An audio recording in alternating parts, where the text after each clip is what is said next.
So we're sitting here talking on the Saturday, the third day of you performing here in Austin. Once again, TJ, Rebecca, Trent here as well, owner of Creek in the Cave. So happy to finally get to sit down with you, Rebecca. And it's great to meet you. It wouldn't be an authentic Texas comedy conversation without us stuffing our faces full of barbecue. I got a rib. Thank you to Terry Blacks. Thank you, Terry Blacks. You smoked this up special for us. The ribs are great. The turkey, the sausage is great. The brisket is fantastic. The fatty brisket is fantastic. And so is the lean. I'm not going to be this guy, but I am going to be this guy. We went to La BBQ. I'm friends with all those people. I love it.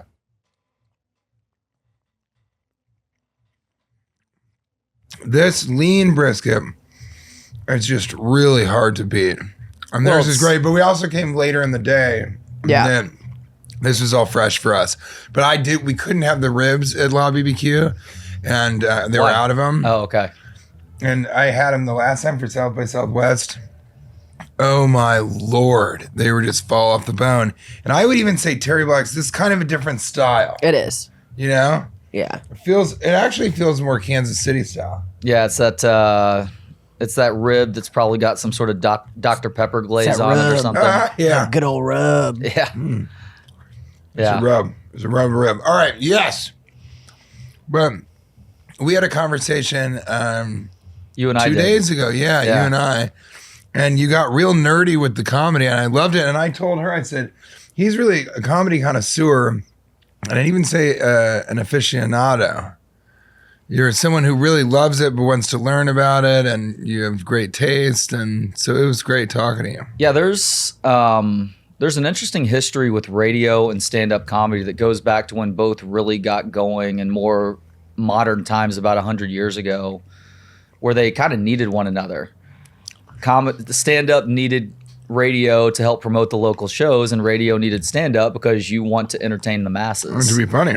And it's always cool to get to speak with people, comedians specifically, who still enjoy the radio side of things, because I've started to hear some chatter about radio not being as valuable to stand-up. I've been hearing that. I've been hearing that for years.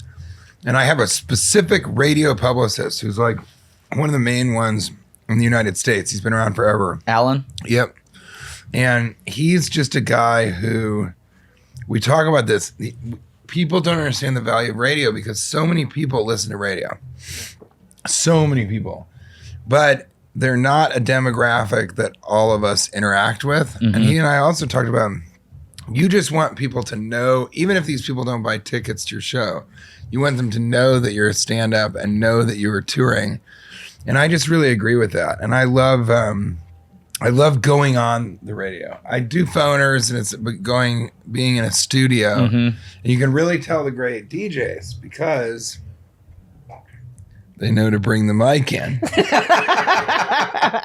It's my Austin hat. It's half cowboy hat, half cat. I literally just noticed that. Is such a cool hat. It's so funny.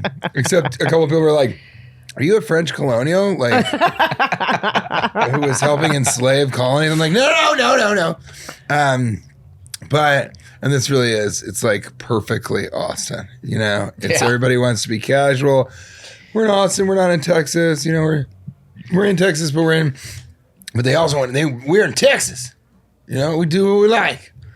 But don't use that type of language because it seems pejorative to trans Asian, South Asian women. But boy, I don't need to pay income tax. The government ain't shit. Yeah, so it's been awesome being here. And whenever I do something with a DJ, I don't know if you consider yourself a radio personality. Now you got a podcast, and I just think you can tell somebody's great when they're funny, but they are able to share the focus for the comedian.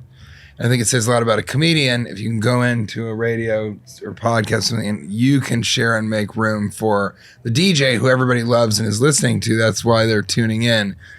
give room to make them seem funny or be funny or, let them do their thing. Well, to continue the suck off conversation, I appreciate when somebody We're all giving each other suck jobs. I appreciate when That's how I somebody feel about Rebecca. you listen and you're complimentary, and that doesn't always happen. So I appreciate that about you, and that's been the case both times you and I have spoken so far. So thank you for that. Or I don't all 3 understand times what now. the fuck you're saying. I didn't hear any of it. TJ's a good boy. I didn't hear any of it, and I just disagree.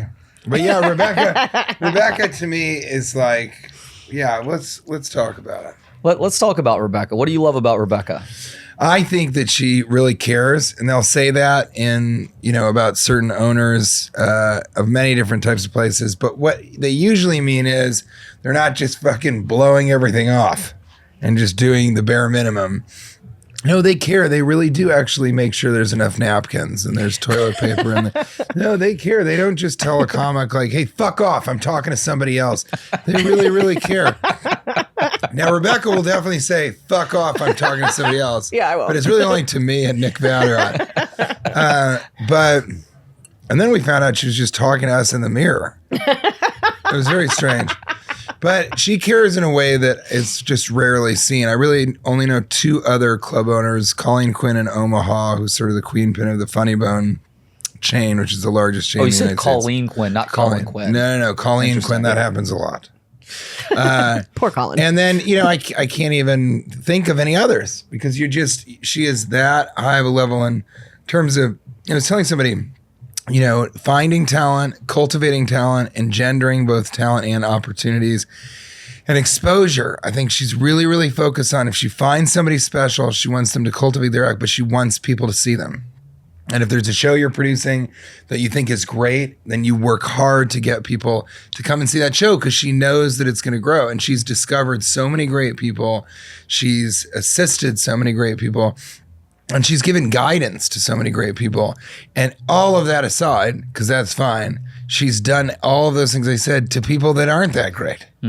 Or just have potential and maybe aren't going to get there, don't have the work ethic. She's still going to try and crack the whip and get them to live to their highest potential. So that's what I like. And she's a fucking good hang, and her club is incredible.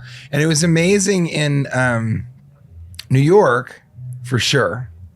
And I came to know that place later because I was like a later New Yorker than the other New York comics. But I like this place as much and in a different way. And I look forward to coming here even more because you are this safe haven, this kind of conclave in Austin, which has so much going on, so fun, so many bars, so many comedy clubs. But this is a place where it feels like you can come and there's not any of the things that people complain about with Austin comedy. And now some people, they don't just complain, they rail against it. So it's that. And everybody says like, so, you know Rebecca? I go, I've been in jail with Rebecca Trent. That's true. And so she's one of the few people that I trust. And yesterday or something, she goes, which number of mine am I supposed to use for you? And I was like, either. I trust you. Just don't give this one out to anybody. And she says, never. I want it all. It's all for me. So she's also very funny. And I think that helps a lot. So yeah, those are some of the things that I love about Rebecca. Aw. Rebecca, in preparing for this conversation, and hearing people talk about you, the concept of sort of thoughtfulness and selflessness comes up over and over again with you. Where does that come from? When I was in college, I was very close with my grandfather, and he started 2 different physics departments at 2 different universities. A very, very smart man, a very gentle man. His father was a hellfire and brimstone Baptist preacher. And Wow. before he passed away, he asked me to promise to give 2 years back after I graduated from college. He asked me to promise to give back 2 years to my community and whatever that meant to me. And I went and worked for a nonprofit organization called City at Peace, which worked with 13 to 19-year-olds in the DC metro area. And we got them together to tell the story of their lives. And we did conflict resolution training and all of this like really incredible stuff. And we put on a musical every year with 2 separate casts for a total of like 120 kids. And it was an incredible experience. And from that, I kind of got the idea that the community behind the art is the most important part of it. So when I started working in New York, the Creek and the Cave was originally a theater space. And I didn't really enjoy working with actors because they're all divas. Excuse me. No, they are. I hate actors. I like the 3 actors. And the truth is that the comedians were the ones that had the least amount of community, and they had nobody advocating for them. Nobody whatsoever. They slipped through the cracks in between all of the even the emergency relief funds that they have for artists. There's almost nothing out there for comedians. Now there's a little bit more because of Jody, but there's almost nothing out there for comedians. How long ago was this? This was I bought the place on August 1st, 2006. And I bought out my 2 business partners by December of 2007. And then we started doing full-time comedy then. So we had the very first Eric Andre show. He did it live at the Creek. Wow. We had Donald Glover's very first hour that he ever performed. We screened Mystery Team, the first film that him, DC, and Dominic made. It was a moment in time. It was this really amazing time. And from that came the Lucas brothers and Michael Che and just this incredible talent. Jacqueline Novak, who's one of my favorites. She worked her one-woman show out at the Creek. Colin Quinn worked out Unconstitutional at the Creek as well. And I actually was lucky enough to direct it, which was incredible. That happens a lot. Nick, hi.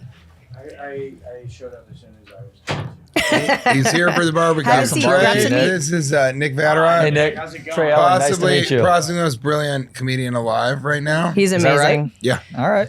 And Nick was there pretty much from day one in New York too. Yeah. I'm sorry. I just interrupted you there. So the idea was that, and so at the time, I was the only comedy club that was dedicated full-time to comedy and that was truly artist forward, to the point where it was detrimental for the business.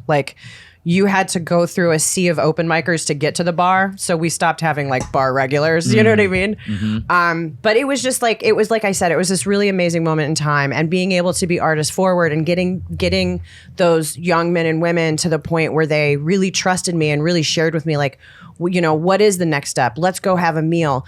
I remember I love having meals with comedians. And I remember back in the day, the first time that Joe List and I went out and had some food, and it was an amazing time. And I want to know what you want, and I want to see if I have any ability to help you with that. And at the end of the meal, he was the first comic ever to ask me what I wanted. And I told him that I really wanted to have Janine Garofalo and Colin Quinn perform on my stage. So as we were finishing up the meal, and I had no idea that this was going to happen, but as we were finishing up the meal, Joe called Colin and said, "Hey, can you come out? How's tonight?" So Colin Quinn showed up that night, and it was like a bucket list moment for me. And I don't get starstruck very easily. I try to be very cool and not bother people. I remember sitting in the back of that room, and Colin was sitting like maybe 2 rows in front of me, just watching the show and enjoying himself. And I could not stop staring at him.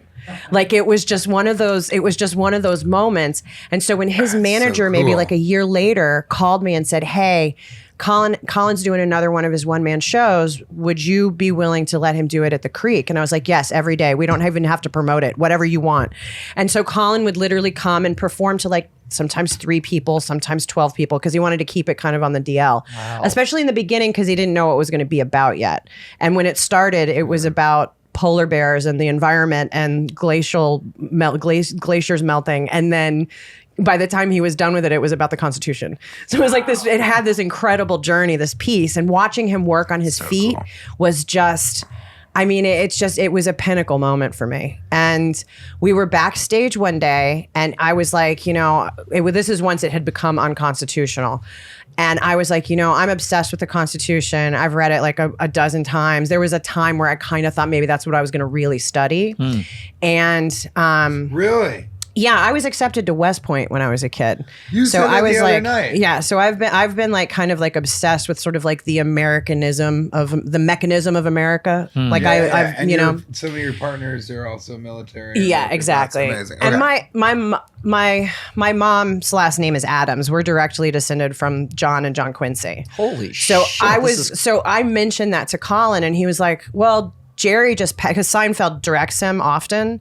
Jerry just passed on the thing. He didn't have time for it. He was doing some other projects, so he had just passed, but he didn't have a director. So he was like, "Well, you want to do it?" And I was like, "Are you fucking yeah, yeah." So I got to direct Colin Quinn off Broadway at Cherry Lane and at Bleecker I didn't Street. know that. Yeah. Did you have any experience doing that? Oh That's so yeah. fun. Okay. My theater, my degree is in directing. Okay. Yeah, I was going to okay. say, she directs shows here. She's produced stuff. So, yeah, that's her world. Okay. really. My world is live event performance, like producing and creating live events. Interesting. Yeah, Okay. always live. And well, not true anymore because I also was involved in the creation and the execution of What's Your Fucking Deal, which is Big J. Okerson's crowd work show, the off the cuff comedy show. Yeah. And we filmed 2 seasons of that at the bitter end. Which is amazing. That's where Woody Allen started. Paul at the bitter end is one of the best dudes as far as New York venues go. I absolutely adore that guy. But we got to do 2 seasons. But unfortunately, it went on CISO, so it has to rest in peace now. You know what? What do we always say, Nick? See so something, say so something. And the rib is your rim shot. But this is how is how incredible and not even with humility, but yes, but how much she wants to lift up other people's stars. I have not heard that because you've never brought it up to brag about it. She doesn't go in a group of people and go, actually, you know what? I actually directed Colin Quinn off Broadway. I don't know if you guys know that. So she is so focused on the talent and the creek and finding people and helping lift people up and People pleaser, like you talked about, right? yeah, I wouldn't say you're a people pleaser, but I think you're neither. altruistic, and I think you're really what would you say that? Yeah, I think she's very focused on other people and other people's interests and success. So I usually call that more like altruistic, but I think sometimes she is not a people pleaser. Correct. Sometimes she's fine being a people pisser offer. Yes. So there are a lot of people that have come through here through the creek here and in New York. And if they've gone the wrong way or been on the wrong side of history or doing something that's not only not funny, but is hurtful, we were just talking about this today, Yeah. then she has no problem saying, fuck off. Because it has to be what's good for the community. And you cannot be creative in an environment where literally anyone can do anything. You know what I mean? There has to be comedians can be, if you allow them to be, very boundaryless sometimes, right? And so there has to be boundaries in place in order for everyone to feel safe to create. He's doing it right now. He's being boundaryless. How he's eating the rib. Yeah. Just stare. Vateros without boundary. It's not a lollipop. What are you doing? Sorry if I'm still in focus. You know, it's interesting to think about the boundarylessness of comedians because And I celebrate that in a lot of ways. I think Right. it's a wonderful thing. But But that- there's For sure. sometimes where it's like, oh no, you're actually like being a creep, or you're actually like, you know, you're making people so uncomfortable that now the writing, whatever you guys were writing, is done. Like they're, you know what I mean, that kind of stuff. I just say this every single time. I'm gonna go, wow, censorship and all. And I have problems with. I don't even know if I should talk about this one, but I did something in New York City. I'll do the bit tonight, but I have a bit about it. It's like I have a lot of problems with people censoring things, or about censoring books, Of course. or not carrying books, even if they're books that are responsible for mass genocide or something like that. I think you can learn from the past. because you said you've read I Mein Kampf agree. before, correct? Yeah. Yeah. So, I have but now, if we have, then you look at Donald Trump and you see he's going from the playbook. I don't care if you like him or not, but he's following that playbook. But a fact is a fact. Yeah, I'm not saying he's a Nazi. I think you have to be pretty smart to be a Nazi. But I'm just kidding. But I think my thing is I can't wait for people to clip this. my thing is that, yeah, there's a lot of censorship that just shouldn't be happening. It's just not okay. But I always go back to freedom of speech is a damn important thing in America. It's one of the most important things. But you can't yell fire in a crowded theater. That's right. That's just how it works. That's always been the framework. Is you can do it. You can say anything. You can say something against the government. But you can't just simply lie and in a way or do something that hurts other people for no reason. You're not helping. And so I think she's really good at parsing that out because she'll let almost anything happen on stage. You were telling me about one of my favorite shows, which was hosted by Ava Smart back in the day. You would love this one. It's called. You would totally be in this. This is like your thing. It's called. Sorry, go ahead. It's called Grab Perverts. another bone and get back over Pervert. here. It's called Perverts. Bring your bone over here. Drinking beans out of a can.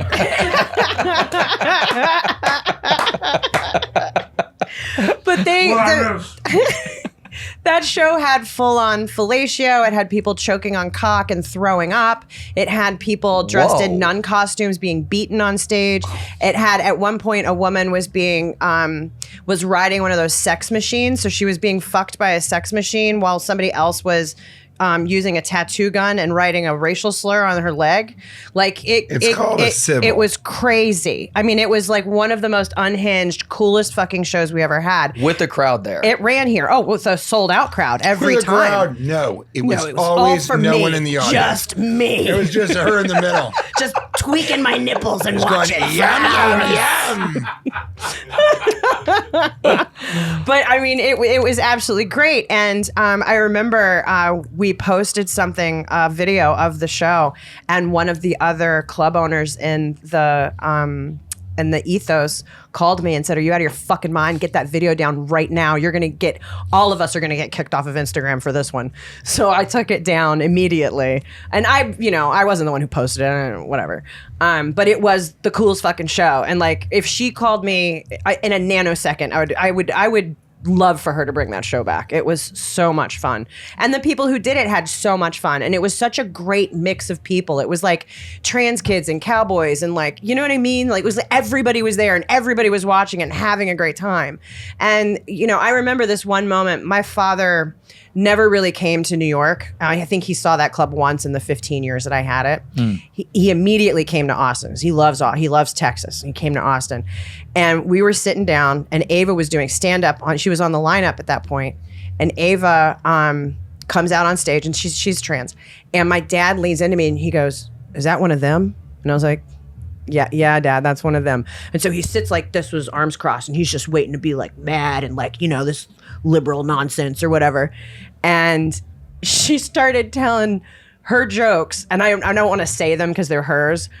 And she's so funny. And my dad, by the end of it, had his hat off and was slapping his knee and just laughing as hard as he could. And as soon as she got off stage, he went up to her, made a beeline, and was like, "That was really funny. Thank you. You know what I mean?" So it's like that's what we're doing this shit for. It's everybody should be here and everybody should be watching because we're gonna learn from each other and we're gonna be laughing while we do it. So like, come on, let's get on the fucking party train.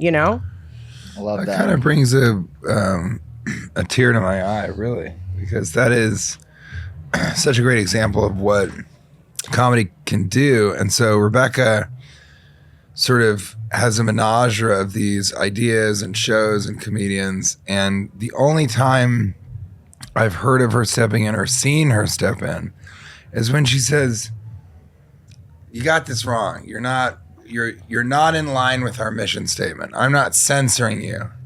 And I've heard it here for the first time said in your words, "We're here for community. We're to help each other out, make each other laugh." And that's why I don't understand how some people kind of say, "Well, I should be able to say the N-word on stage. It's freedom of speech, First Amendment." And I go, but it's not funny, or there's so many other ways to be funny. But it's also like, it's not nice. And if you get a response that's positive, that's mean, and it's sort of pushing them in the wrong direction. Mm-hmm. Well, I think that's and like, it's almost the audience telling on themselves in a way. Yeah, which is even grosser. Yeah. not to cut you off there, TJ, but I Please think don't. that's where Just kidding, I'm kidding. that's where that line is. You can talk about offensive stuff, but if there's either a larger point or it's not being done meanly, then it is much more acceptable versus you just going out on stage and being a complete asshole about things and trying to say things that are like very malicious and hurtful to others. But but that's a great point. Where do you think the line is?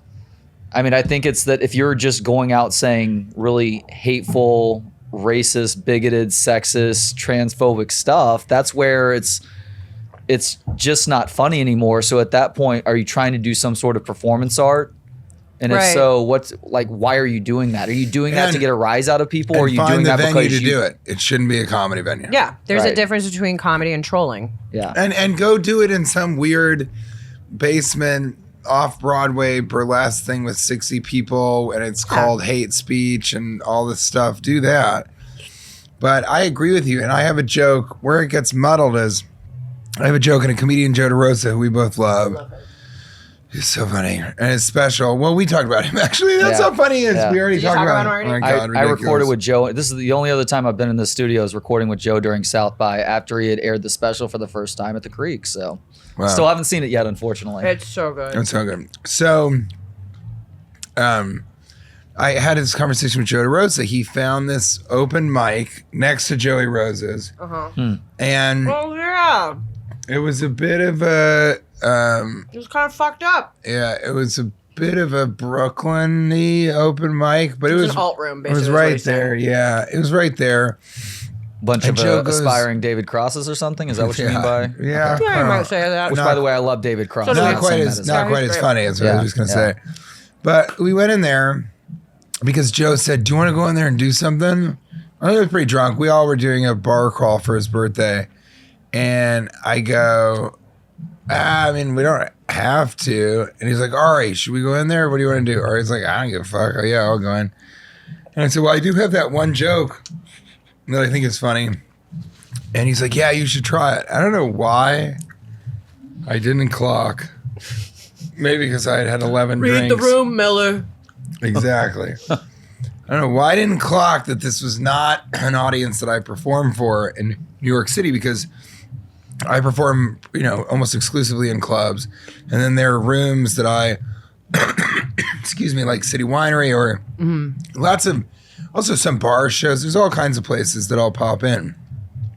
City Winery, is that good for stand-up? Oh, yeah. Yeah. Huh. It's huge. It is. Is it the best room of all time? No, because everybody's eating charcuterie and drinking Pinot Noir, but it's still a lot of fun. So it wasn't built for comedy, but it's good for comedy. It is good for comedy. Okay. That's a great way of putting it. It's good for comedy. And you said that as well. So I went in there, and long story short, I have this great, lovely trans joke that's about joy, and it's about the joy of seeing someone who they now are, and being attracted to trans women, and it has a lot of different components to it.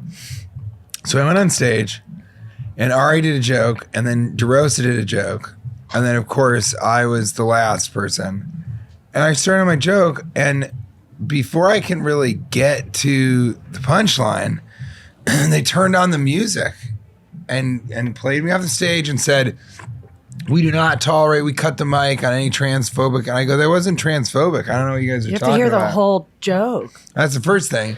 So I get off stage, and I go over and I sit because I want to watch the rest of the show. I'm not like, ugh. I'm just like, I never get to see open micers. I'm like, okay, they didn't like that thing. Let me see what they are doing. Yeah. And what I didn't realize is it makes people very uncomfortable, so I don't go to open mics really anymore. If they know that I'm in the audience, then that changes the dynamic of the entire room. Same thing happens with me too. I try and I'm either like slinking in and being like really small. Yeah, because if you're in there, then they change their material. Everybody's trying to they impress. start doing their edge. They would not try any of their new shit, any of that stuff. So it was really interesting to then watch a couple people go, and I don't perform in Brooklyn. There's a club that I wanted to maybe work with, but I don't do sets in Brooklyn. I only do sets in Manhattan. And why is that? Because if I lose, there's a lot of reasons, But the main one is if I go into a set in Brooklyn, then I lose 2 sets in Manhattan. So when I can do 2 sets, even maybe 3 if I route them, if I go over to Brooklyn to do one and come back, well, I could have done 2 sets in that amount of time. And then I only gain 1 Brooklyn set. Yep. And then also the sensibility there is a little bit more like we're going to cut the mic if you say something that seems like it's transphobic, homophobic, all this stuff. Whereas I'm not transphobic. The joke is about, so we get to, just to end the story, we get to, one guy goes up, kind of tries to make a joke about it, but then moves on and does his act. And then a girl goes up, and then this other guy goes up, and he's sort of this ethnically ambiguous dude with dreadlocks, and he started, and he was really funny. Like, he had good jokes, there was good structure to it.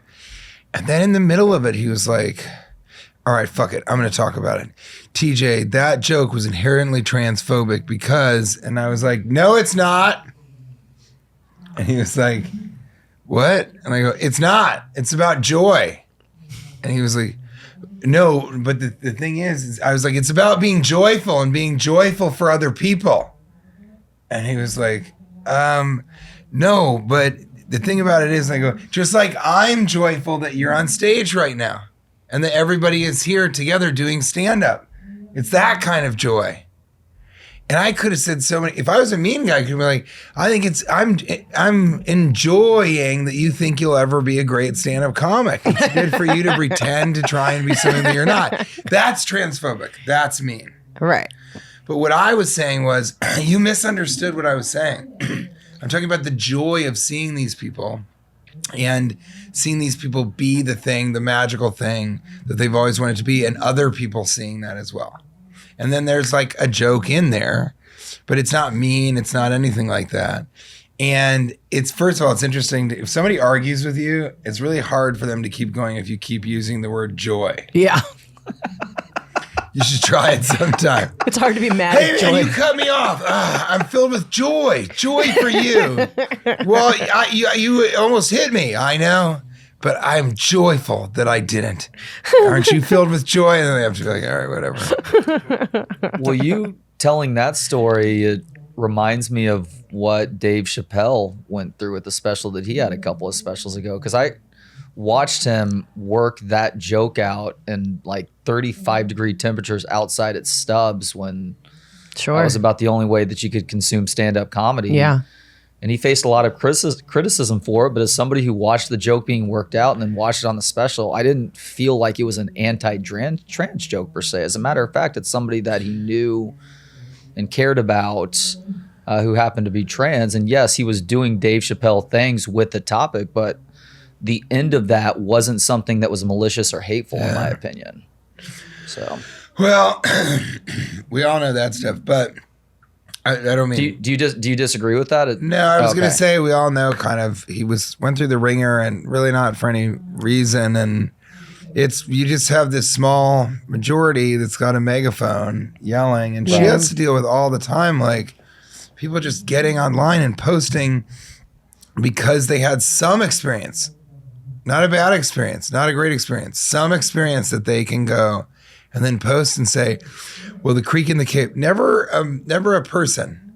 Right. They never go, well, so-and-so said this and he got hate speech and he's awful and he should be banned from the creek. No. It's that the creek allows hate speech in the green room or then on stage and they allow, so they, people now attack the institution as if it is synonymous with the individual performer. I think that's pretty dangerous. It's dangerous and it feels wildly unfair because it's like, okay, but like what, like, sure, you might have to hear a word that you don't like. That's definitely going to happen in comedy, especially I feel like especially like in the sort of like early stages of comedy, folks definitely, just about every comic I know, just about every comic I know had some joke in the first year of them trying to take the N-word back. And it doesn't work. You know what I mean? It's just like, there's just no reason. Like we've been there, we've done that. Now it's hack at this point. That's what it feels like to me. It's like throwing words out there that aren't funny, that don't contribute to a punchline. It's just hack. And my personal rule, and this is my personal rule, I don't expect everybody else to have this rule, is that I don't want to use language that my friends have listened to while they're being beaten by people. So that's where I draw the line for me. And so there's 2 words I don't say.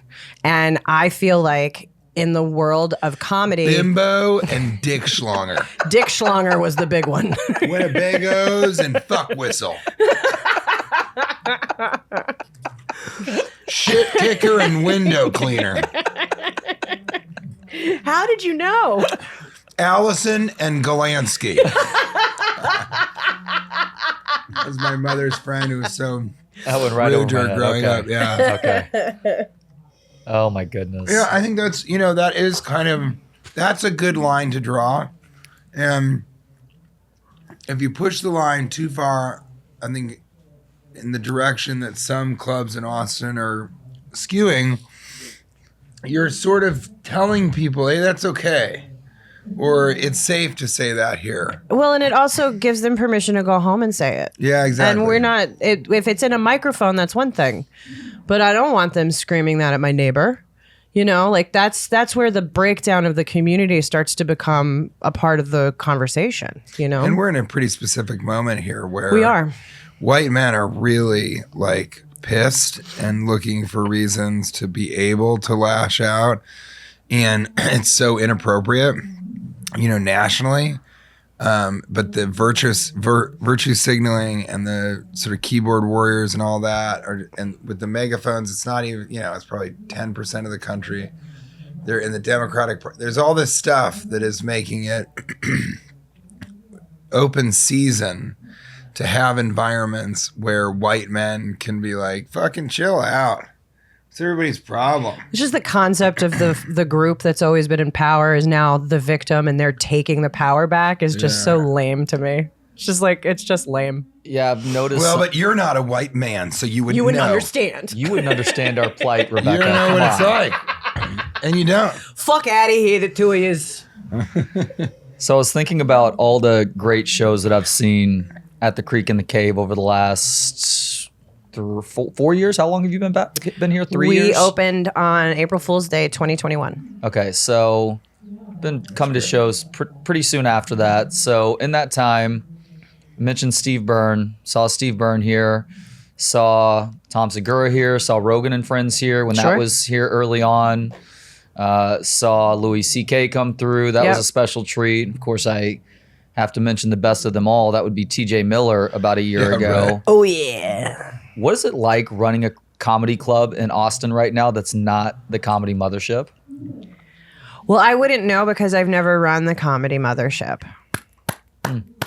Okay. Yeah.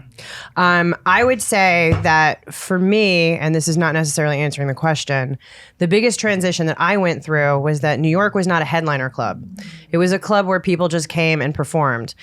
Maybe they would get $5 or $10 for a spot, and that was it. And nobody was making any money there. Like, that was the whole thing. Like, we were just in it for love of the game, And so I think the thing that I like the best about the move to Austin is that, first of all, now I get to pay people.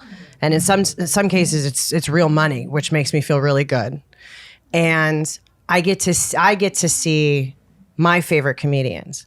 Eddie Pepitone, who's going to be back in a couple of months. He's so one of my fucking favorite funny. human beings on the planet.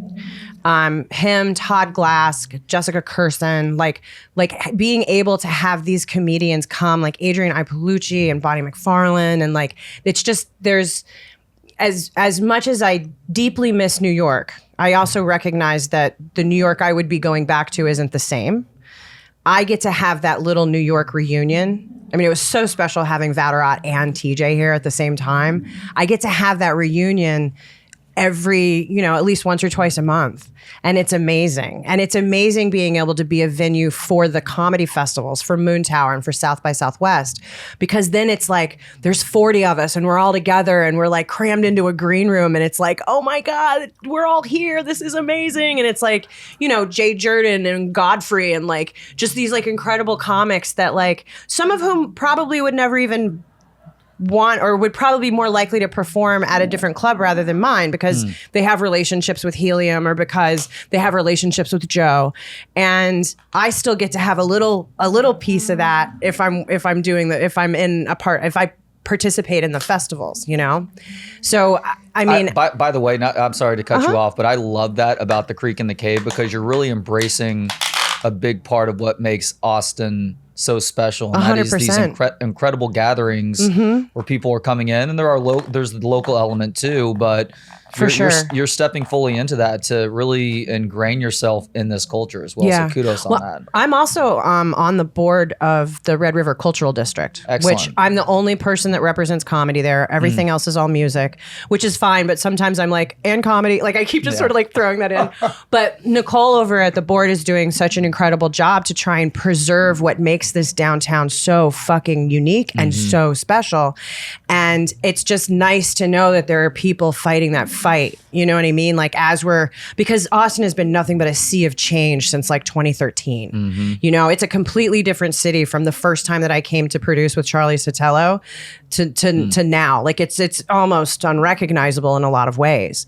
And I really feel like participating in the preservation of what makes Austin amazing is such an important part of being a business owner. Not even doesn't have to be a venue, but just being a business owner, and that happens to be downtown. Like it's important.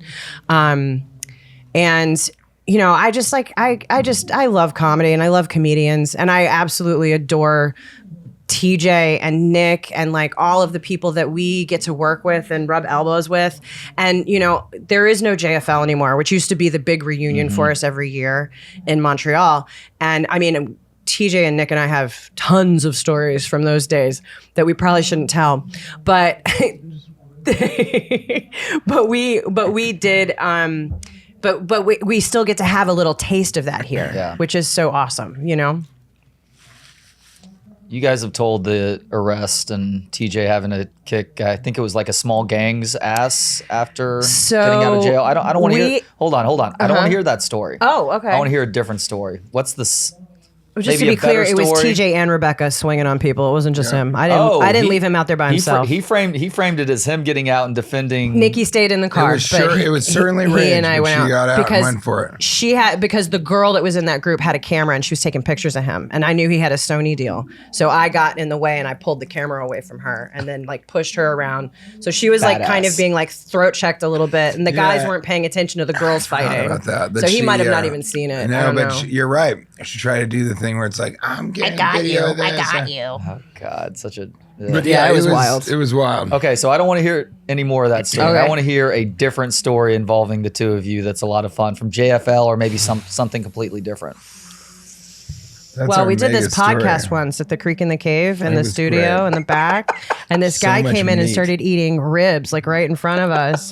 It was very weird. He was making like food noises, just gnawing on a bone. It was the strangest thing. And Nick Vatterott came, and then also and then remember Nick was there. That was so great. I think we've had so many good. That's like such our headlining story. But I just think there have been times where. I was talking about this last. You going? Yeah, I do. Okay, go for it. Okay. Do you remember so the Creek in the Cave used to have pinball machines downstairs in the basement in New York. And TJ and Nick and I are very fucking serious about our pinball. Oh. We were just there earlier. And Legion of Skanks was recording in the room next to us. Yeah, we love that. And they had this like, he's a friend now, but back then he was like this little shitbird that was just like, you know, trying to be the tech guy and like trying to be like everybody's friend or whatever. And he would do whatever Lewis told him to do. And Lewis thought it would be super funny. Lewis J. Gomez thought it would be super funny to have Mike Harrington unplug the pinball machine because they were all like daisy chained on like a power switch or whatever. Unplug the pinball machine while TJ was playing. Oh. And it's the only time I've ever seen TJ mad. But Mike like climbed underneath and got to the power strip and like turned it off. And TJ like looked around and tried to figure out who it was, and he couldn't figure out who it was. So he just yelled into the world. And it was just like this, it was just this hilarious like puffed up, angry man who just wants to play pinball. And it just cracked me up. And so Nick and I just immediately started laughing, and then that made him laugh, and then everything was fine. But it was just. But then that became a whole thing on Legion of Skanks, where that story was the story. And then years later, I went on Legion of Skanks. You roped me in there. I did, because they're all good guys. They were just great being guys, dicks but that I one was time. so high. That one time. Yeah, just that one time. And I was way too high, and Rebecca was like, "Come on in, come in." I was like, "I don't really know these guys. I don't know." I had what's to going apologize on." for that for a long time. I forgot about And that. I was like, I don't know, man. And she brought me in. And I was very, very high. As I sat down, I'm like, oh no, I'm like paranoid high. It's gonna be hard to have Bad fun. place to be. I thought about smoking before this conversation. I'm like, I don't want to end up there though. If so. it can always slippery happen. slope. Yeah, exactly. And so then I went in there and sat down, and they started to like make jokes, Legion of Skanks jokes, like what was Pretty it? edgy. Like their whole thing is they're trying to be the most offensive podcast. Yeah, so on they're earth. like they start out being like, "Well, you're gay, right? I mean, you suck dick and everything." And it was like, "Okay, well, this is okay. We're dealing with this." And then it became sort of racial stuff, and it's like, "Well, none of us like Chinese people. You don't like Chinese." And I was like, "I got to get out of here." So I just go, "Big J, do you know you're New York's villain? You're like the villain of the New York comedy scene."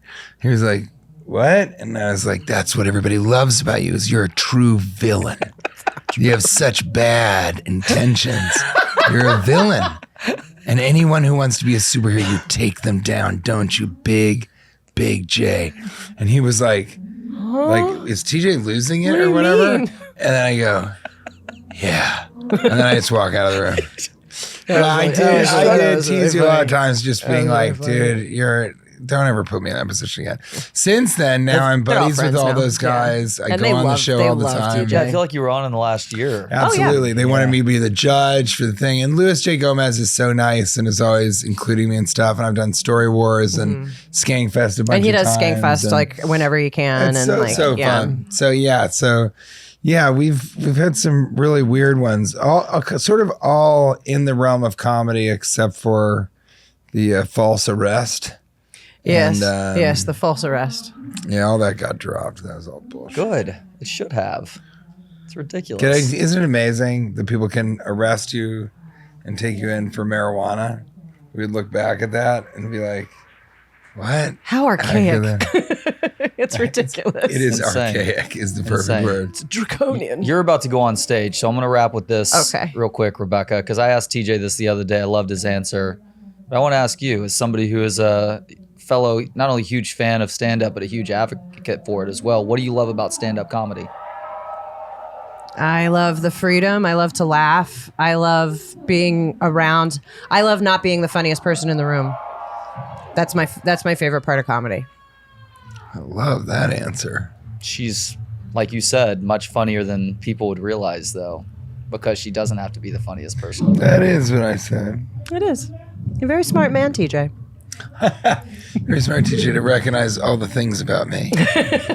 Well, y'all, thank you so Thank much for the you. conversation. This is so Thank you, great. Barbecue. Thanks for having really, us. Really Of course. love this again. Second time this week, TJ. So thank you for Pretty the time. fun. And put some ribs in your pockets. Oh, I already have. And Yum, thanks again yum, to Terry yum. Blacks. This Yeah. was so Thank great. you, Terry Blacks. This This was was so great. delicious. The turkey was on point. The sausage was to die for. The ribs are their own thing. And the brisket was, baby, I want more.